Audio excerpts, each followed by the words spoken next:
बांग्लादेश में शेख हसीना सरकार के इस्तीफा देने के बाद गठित अंतरिम सरकार ने कार्य शुरू कर दिया है।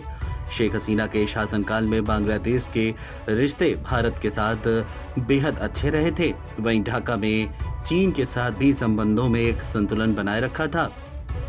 लेकिन अब शेख हसीना के जाने के बाद भारत की निगाहें मोहम्मद यूनुस के नेतृत्व वाली अंतरिम सरकार पर बनी हुई है। बांग्लादेश में भी अस्थिरता की स्थिति है और ये साफ नहीं है कि अंतरिम सरकार कितनी आजादी से काम कर सकेगी। बांग्लादेश में भारतीय हितों को लेकर चिंता जाहिर की जा रही है। फिलहाल इन हालातों को लेकर चीन के विशेषज्ञ ने भारत और चीन को मिलकर काम करने की जरूरत पर जोर दिया है।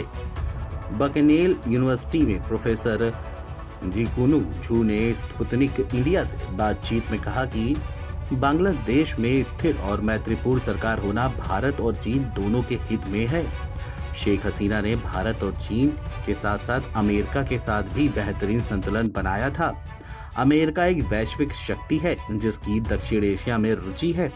वहीं भारत और चीन क्षेत्रीय शक्तियां हैं जिनकी शांति और समृद्धि में निहित रुचि है। उन्होंने भारत और चीन को एक साथ मिलकर दक्षिण एशिया में काम करने की जरूरत बताई। शेख हसीना बांग्लादेश छोड़ने के बाद भारत में मौजूद हैं।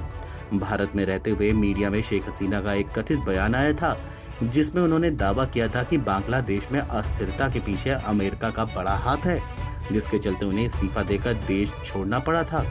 हसीना ने कहा था कि अगर उन्होंने सेंट मार्टिन द्वीप अमेरिका के हवाले कर दिया होता तो वह बांग्लादेश की सत्ता में बनी रहती। हालांकि उनके बेटे संजीव वाजेद ने इस बयान का खंडन किया था। वहीं बांग्लादेश में व्यापक विरोध प्रदर्शन के बाद शेख हसीना ने 5 अगस्त को प्रधानमंत्री पद से इस्तीफा दे दिया था। इसके बाद वह अचानक देश छोड़कर भारत पहुंची थी। भारत पहुंचने के बाद वह नई दिल्ली में सुरक्षित स्थान पर रह रही हैं। शेख हसीना के ढाका छोड़कर जाने के बाद बांग्लादेश में हिंसा शुरू हो गई थी। इस दौरान बड़ी संख्या में अवामी लीग के नेताओं और कार्यकर्ताओं पर हमले कर उनकी हत्याएं भी कर दी गई। इसके साथ ही अवामी लीग की सरकार में रहे मंत्रियों और नेताओं की गिरफ्तारी भी की गई। देश में अल्पसंख्यक हिंदू समुदाय भी बड़ी संख्या में हिंसा का शिकार हुए। कुल मिलाकर अभी भी बांग्लादेश में विरोध प्रदर्शन जारी है। अस्थिरता के चलते बांग्लादेश में कब तक स्थिति सही होगी ये तो आने वाला वक्त ही बताएगा।